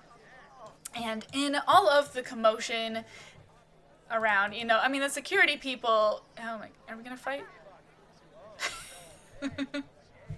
The security people kind of trying to maybe step in and stop it, but the both of them really going at it, as Justin is a bit hard to shake off in his just absolute lack of abandon here. There we go. Getting into a brawl, and in the midst of the commotion, knowing that this might be her only chance, Marissa, not being one to stand and watch the fight, takes a quick look around to make sure that everyone's pretty preoccupied by the fight before absolutely booking it away up the drive. And someone who has tuned into the activities over here briskly steps out of her seat, Rona taking a bit of a step away from the wedding venue over behind a pillar or a plant over here, and pulling out her phone from her clutch here, dialing a phone number, pulling out her phone here and spitting into the receiver. "Catalina, where are you right now?" "Well, you need to head to the Winston Manor. They're out at some press junket. I don't know. I know that it's not the cops I'm worried about right now. It's my own son. Just keep an eye on things. If he is a true Clark, I don't trust whatever he has up his sleeve." Going ahead and taking her seat back at the wedding venue here. Okay, Marissa stalking up off the hill quite briskly as she runs into her daughter Madison, heading on down in her flower girl dress, heading over to the wedding venue, much like everyone else is, but Marissa very quickly grabbing her daughter quite briskly by the elbow and dragging her to the side. Oh, God. That's an appropriate reaction, as a pissed off Marissa is walking towards you and grabbing you and kind of dragging you off into a bush, spitting out, "We're leaving," as Madison says, "What? But I need to," Marissa saying, "They can make it without a flower girl." Madison putting her foot down and stomping against the ground, saying, "But no," as Marissa pulls her in close and kind of leans down to Madison's level, grabbing both of her arms and spitting into her face. "Listen here, you little brat. You either shut up or I gag you so you can't scream. We're leaving now." As Madison is visibly upset, but definitely recognizing that it is ferocity that is even more so than her mother's usual quick temper, and honestly a bit scared by whatever is happening, just letting Marissa drag her off and away from the wedding venue here. I'm just gonna pull them off to the side. As it is, you know what, it is getting pretty close to the time for the ceremony here, but before the festivities can actually start, there's one more conversation that needs to be had. If I can bring another person over here who's just kind of been quietly sitting in their own thoughts as all of this commotion has been happening, seemingly oblivious to it, just really caught up in his own head, sitting over here with his head bowed, a bit quiet, as Samantha walks over and waits for a moment, just that kind of staring at Maxwell in his chair. You know, we'll put him like here, sure.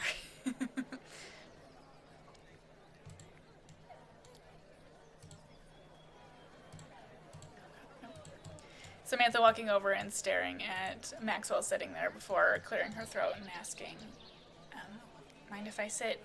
As Maxwell looks up, very startled and surprised to see her, but smiling immediately, going, "Oh, no, please." As Samantha goes ahead and takes a seat, waiting a moment before saying, "You look nice." Max saying, "Thanks, you look really pretty." Samantha smiling back at him with, "Thanks." Both of them just sitting there silent for a minute before Samantha takes a deep breath, going, "Okay, I've been doing a lot of thinking and I still don't really know what to say." Let's just sit down. Everything in my head is still a mess, and I still don't totally understand what's going on with you or what you're going through. Max just kind of nodding as she talks. Why this? Fine, Sims. Samantha continuing, "And I don't know where any of this leaves us, but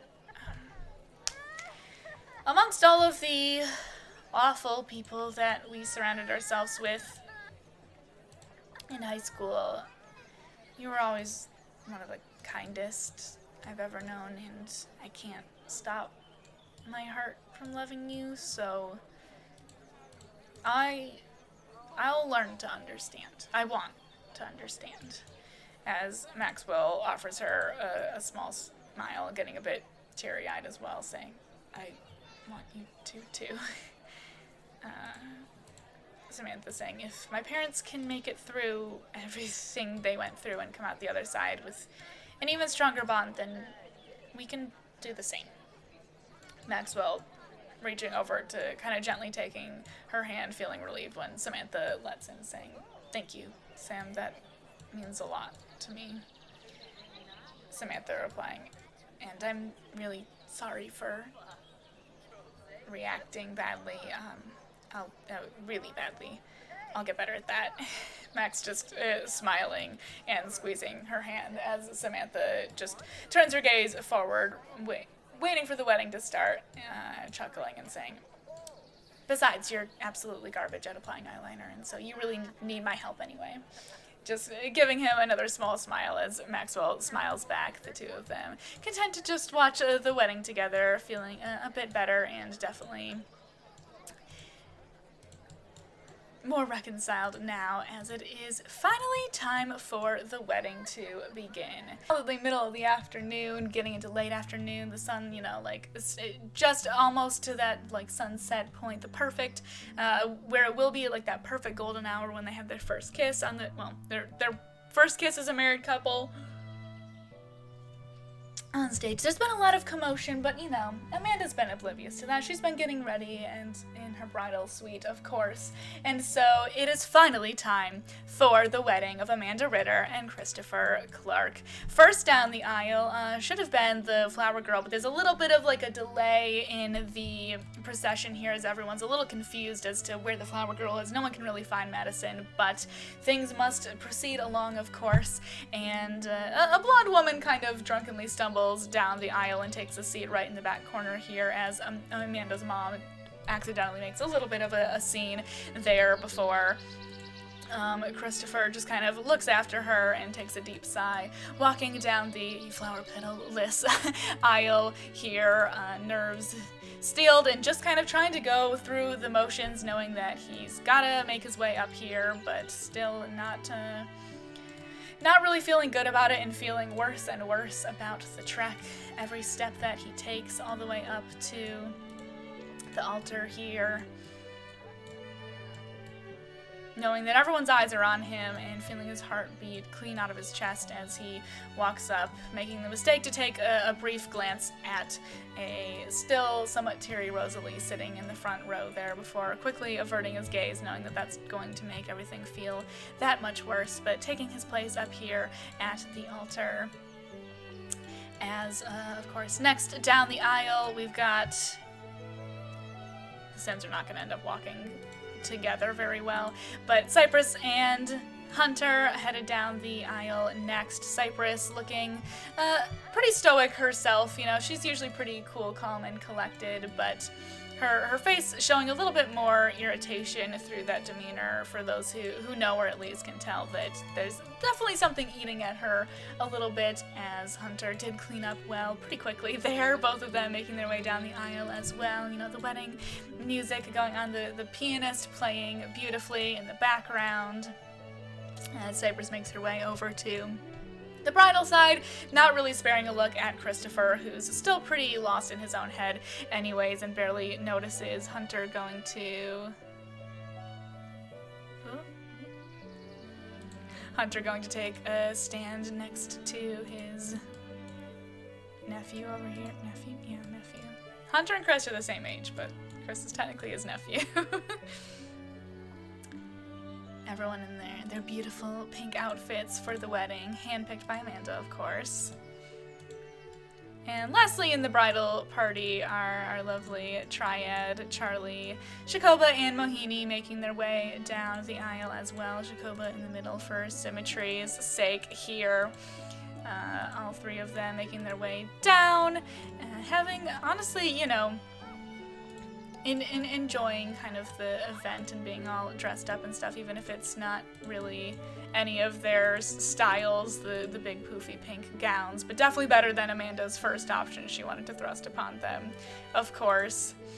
All three of them making their way down the aisle as well, and Charlie taking her place right next to Cypress in the order, Mohini on her other side, as Charlie definitely knows Charlie knows Cypress well enough to tell that there's something on her mind, trying to quietly kind of lean over to Cypress, away from the crowd's ears and the microphone, to ask,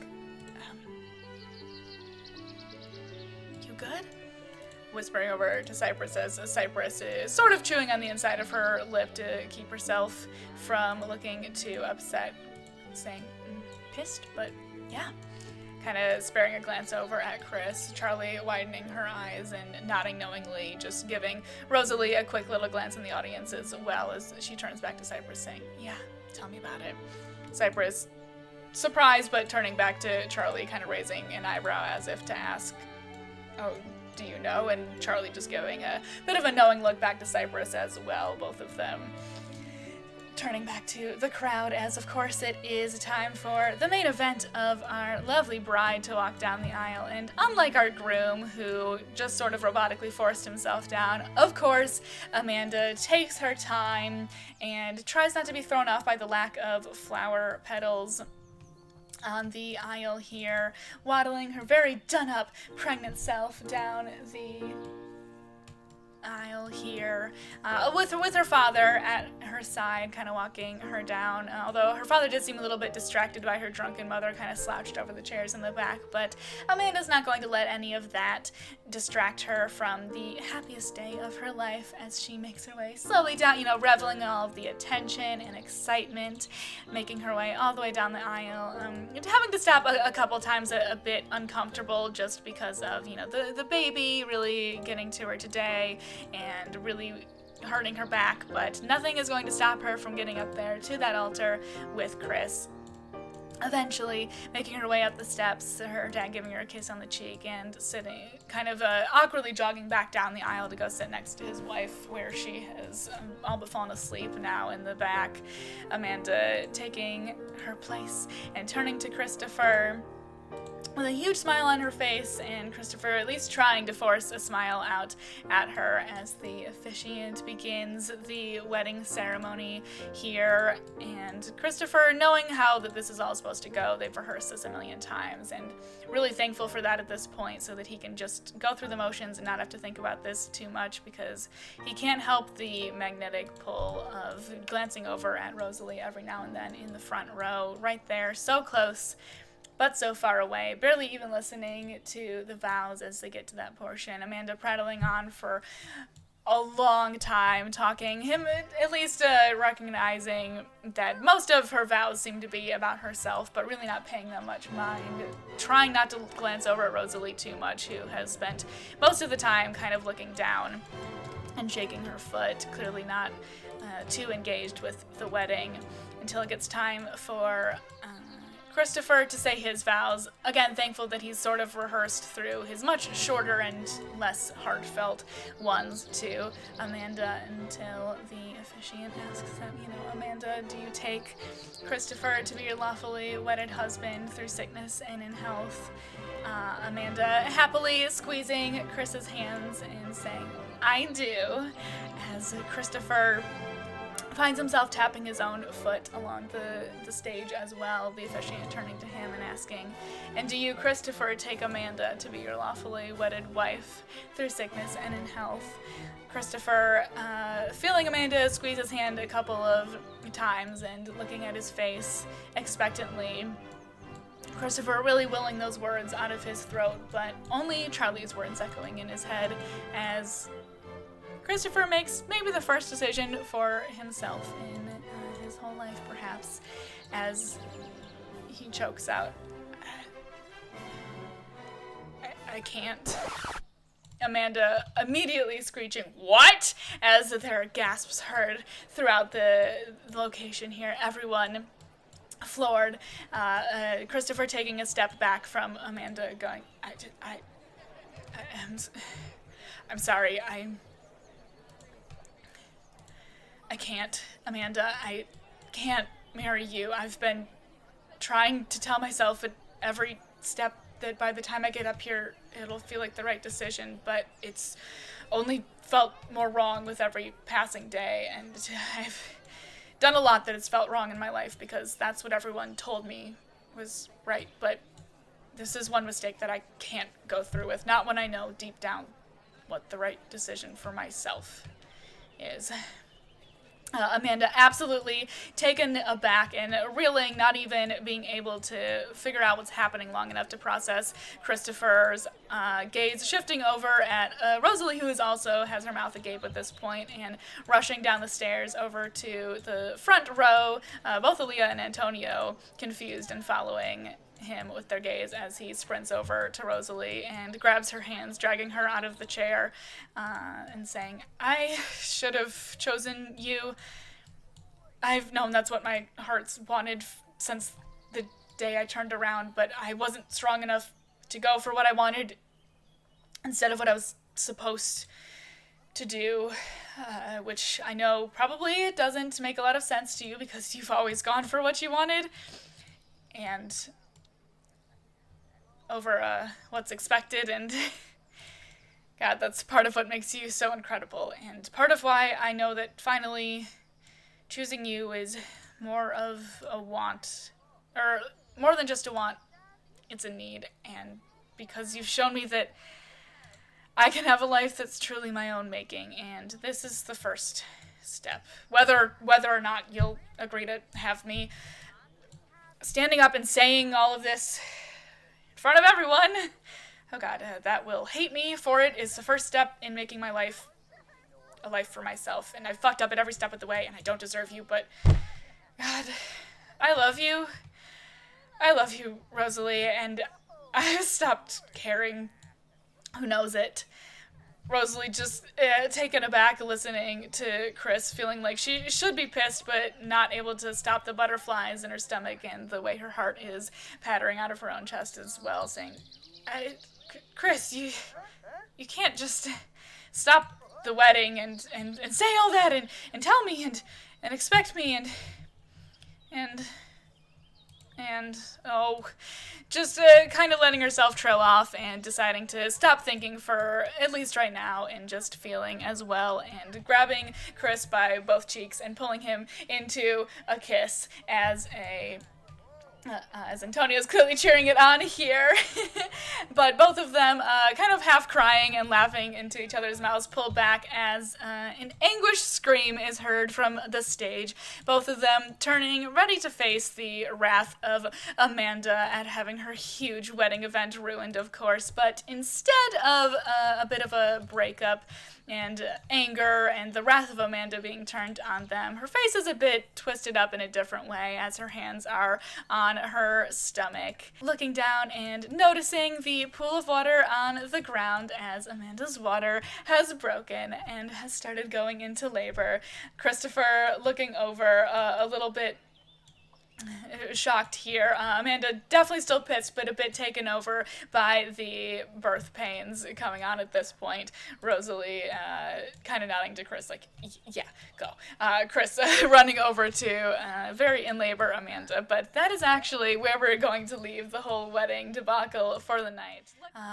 We are headed back to the Winston Manor, where we left a pretty heated argument it was getting into a pretty heated argument here between Julia and Terrence that has just reappeared, and we're going to jump right back into where we left off with Terrence angrily asking Julia, "What are you talking about?" Starting to stalk towards her a little bit faster as Julia continues to back up into the living room here, saying, "Things didn't just stay the same while you were gone, Terrence. A lot has happened in the past year that you've missed, and I think you've severely underestimated how things have played out." Terrence saying, "I studied your stupid clan for years. I know how these people think. Perhaps not everything is right, but enough should be the same to get the house and the company too." Julia replying, "People change, Terrence, and I think your own ego got in the way of being able to see who people really were deep down in the first place."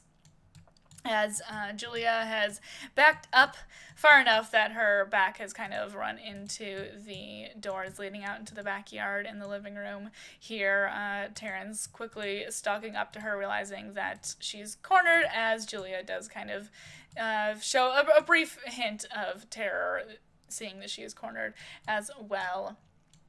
Terrence going, "Surprised you're inside and not out there at that grave," kind of offhandedly pointing to it out the window. Saying, "What do you say we go pay it another visit?" Reaching behind Julia to open the door, almost causing her to fall over before she takes her weight off of the glass. Terrence walking outside himself, and Julia feeling her legs a little bit shaky, but a little bit more from anger than terror, she realizes, following Terrence out there as he kind of coolly stalks off the porch as the sun is setting over to Annabelle's grave underneath the tree. Julia following after him as Terrence throws over his shoulder, "Guess this is fitting where we reconvene."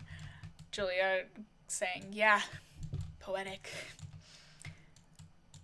And, not too much need to sit out here when I know it's all hollow.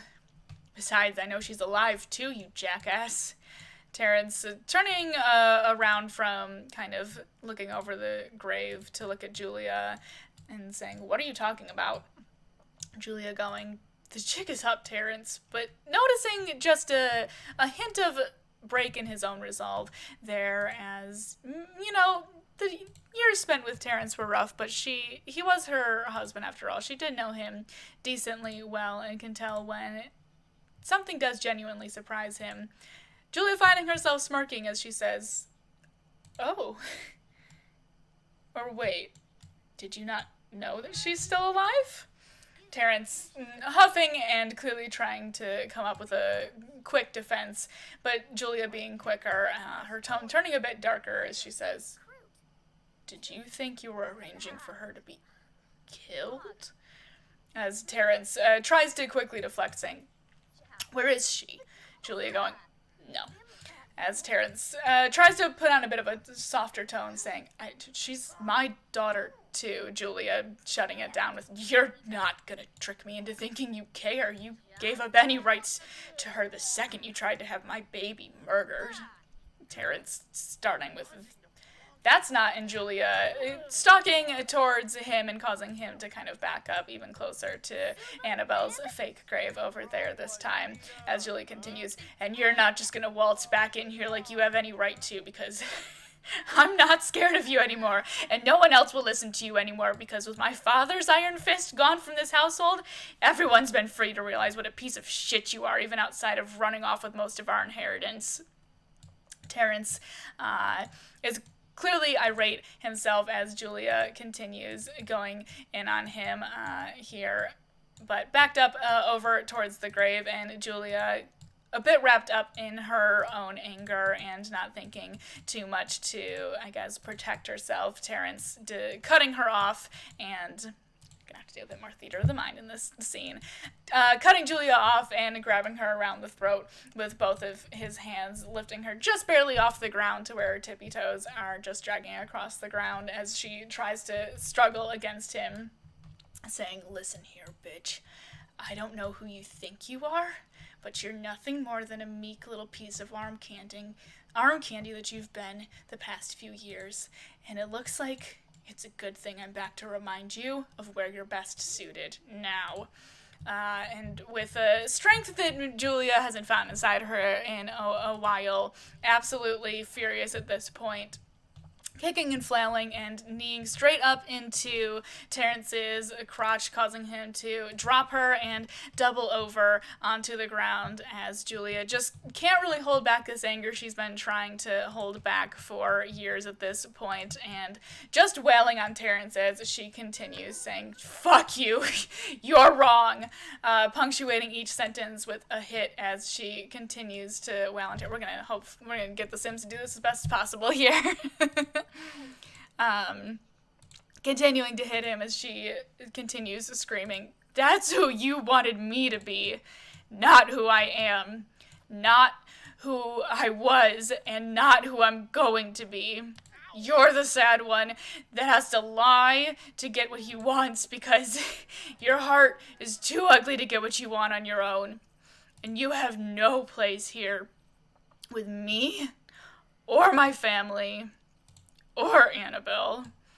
Tears flowing out of her own eyes, and just in a blind rage, absolutely, just continuing to pummel on Terrence, just over and over, as she cries and screams at him, and not really taking notice to her actions anymore, and letting this anger take over that she's really not let out in over a decade at this point. Wailing on him without really realizing what she's doing at this point, as she continues to yell at Terrence here, but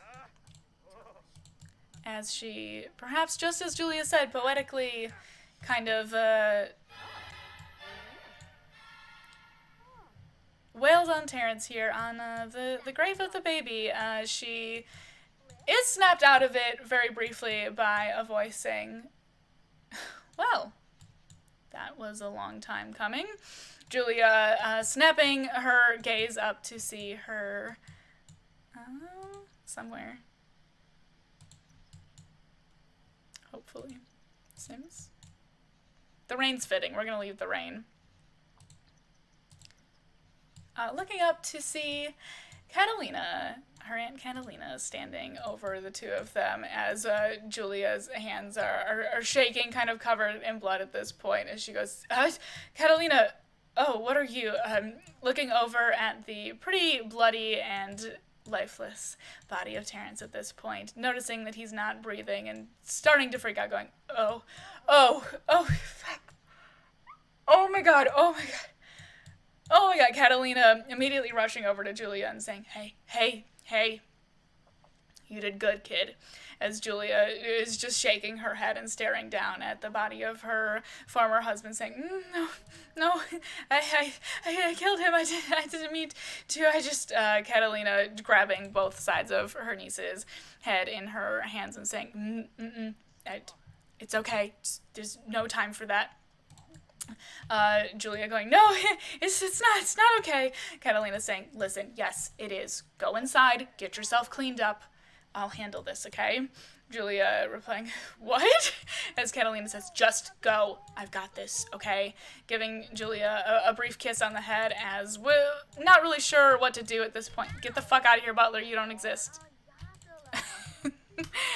Julia not really knowing what else to do, takes Catalina's advice and on shaky legs rushes into the house as quickly as she can. Catalina just kind of huffing and staring over at Terrence's body in front of her and starting to wring her own hands and actually smile a little bit, talking to herself and saying, see, Robert, family does need me. And we will leave Winston Manor there. It's pretty late at night now, and we are over at the Clark estate once again. And most of the festivities for the day are winding down. Some people kind of stayed around at the wedding, but I mean, it did start to kind of wind down maybe faster than people were assuming with everything that happened, of course. And so Hunter went ahead and texted Aimi that, wedding's getting out earlier than predicted, and meeting up with Aimi here outside of the Clark estate, saying, sure, I'm not keeping you from... Amy's like, I mean, the boys are out to dinner, but it's okay. This is important. Both of them getting ready to head on up into the house. Hunter saying, I'm pretty sure Marissa even ducked out early from that thing. But before they can talk too much, they also see that Shawn is also getting home in the dark here, seeming a little bit downtrodden, a little bit upset, and definitely a bit wobbly on his feet there as they both see him, and he just kind of looks over at both of them, slurring out, what are you doing here? Hunter saying, I didn't see you at the wedding. Shawn saying, yeah. Decided not to go. What are you... Wait, is it over already? Hunter saying, yeah, we were gonna go in and see Marissa, actually. And Shawn saying, go for it. Hunter saying, I mean, do you... Oh, okay. And Shawn going, I don't care. I don't care what you, do with her. Shawn going upstairs to him in Marissa's bedroom himself anyways, and Hunter and Aimi giving each other just a bit of a questioning look, but continuing into the household nonetheless, as Hunter starts to say something about, okay, so usually Marissa likes to decompress, as a bit of a scream of an expletive and some commotion is heard from above, and Hunter and Aimi decide to rush up the stairs to see what exactly is happening. Here, we'll get Shawn actually in the room. Both Hunter and Aimi.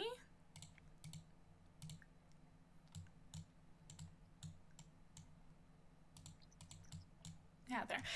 Running in, seeing the door open, and looking in at the disheveled state of Marissa and Shawn's bedroom as Shawn kind of rushes back out and brushes past them further down the hall and into another bedroom here. Aimi and Hunter also kind of following him in and seeing that Madison's room is also pretty turned over and disheveled.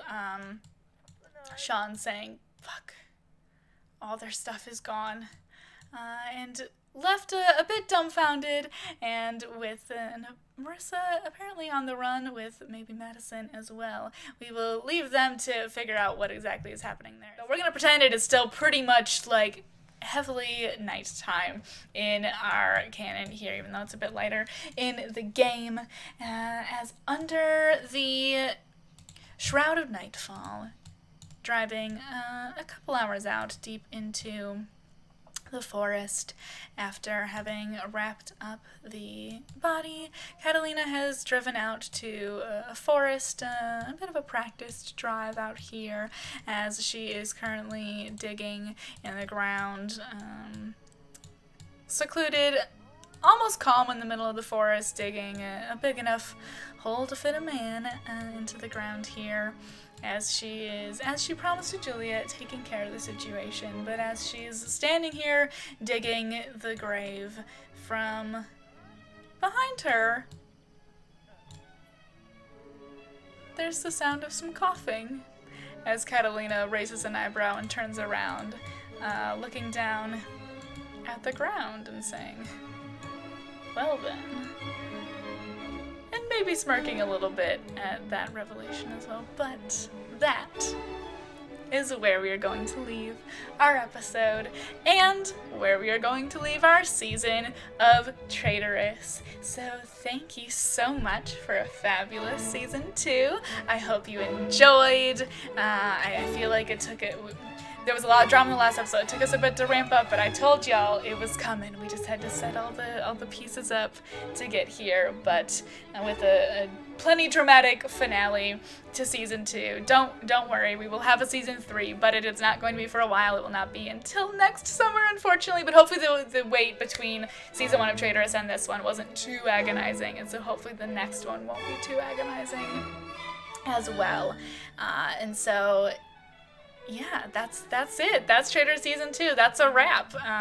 Season 3 will be coming in summer of 2022. I hope you enjoyed. I had a lot of fun with the season. I was really nervous about it. There's a lot of stuff that I've been waiting to come up with to show you guys for so long. And same as this season, I already have most of season 3 planned out, and so I can't wait to show you eventually then. But that is all I have for Traitorous tonight. This is editing Gigi hopping in here. I'm just gonna let the actual stream video keep playing, but I'm gonna talk over it a little bit because on stream Gigi here kind of forgets to fully thank you all and say goodbye until way further into the end, after I sort of transitioned over and shown the trailer for the next Friday series, since at this point in the streams I was doing trailers instead of really just closing it out for the night. And so at this point in the stream, the Love Island trailer played, which you can, I'll put a card up in the actual video here if you want to go watch that. It'll be a series that is archived on this channel eventually. I kind of stopped archiving them chronologically at some point, but if you missed that wonderful dating show, that'll be up on the channel eventually. However, I did still want to have some audio in here of me saying thank you so much for watching Traitorous season 2. I had a really fun time with this season, and I was really glad to be able to do some of those things I've been waiting for a long time to show you guys, like I think I was already saying in the stream VOD there. I wanted to make sure that you know how gracious I am that you guys enjoy this series, that you enjoy my writing and my soap opera, and I really like doing the dramatic things like this. My scripted series take a lot of work, but they're super rewarding, and I'm always really proud of these products. I think Traitorous season 1 was such a new venture, but it did come out really well in the end. However, this season I think was more on it, and I love the stuff that's going on and where it is going in the story. A lot of really dramatic moments. I think I did a better job of letting myself just get into the acting and playing the characters, and so I hope you enjoyed that as well. If you have any theories about what is going on in the future, feel free to leave them in the comments or in my Discord. The link is in the description to join in the chat there. If you have any other jokes, comments, questions, concerns, ideas, etc., please feel free to talk about it. I love talking about Traitorous and the Traitorous timeline and stuff, and I'll answer questions that are not spoilery if you have any in the comments, of course. So do not be shy to speak your mind about it. I love hearing your guys' feedback, and just a huge thank you for supporting me in endeavors that are a little bit more special, a little bit different, like this. Traitorous season 3 will be coming back in the summer of 2022. Sorry it took so long to get the finale of season 2 up here, but now all of Traitorous content is available to binge on this YouTube channel if you want to get all the way caught up, so that is fun. As always, I appreciate and love you all very, very much. I hope you have a wonderful rest of your day, night, morning, afternoon, wherever it is you are, and a fabulous rest of your week. And I will talk to you all later, my loves. Bye-bye.